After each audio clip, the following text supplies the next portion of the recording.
talk about how can you find your library on your Choice app. We're going to figure out the solution or know how you can do that on your app. So you just follow these ways, then it's going to work with you. So all you have to do, so you just go here above this sign, you click on it.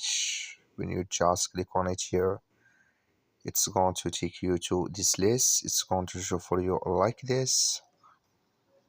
Just click here on my library here. So then here you will find all your library you have.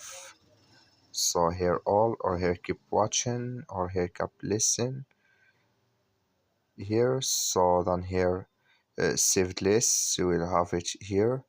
So then here you will find all library you have. That's all. Thank you for watching.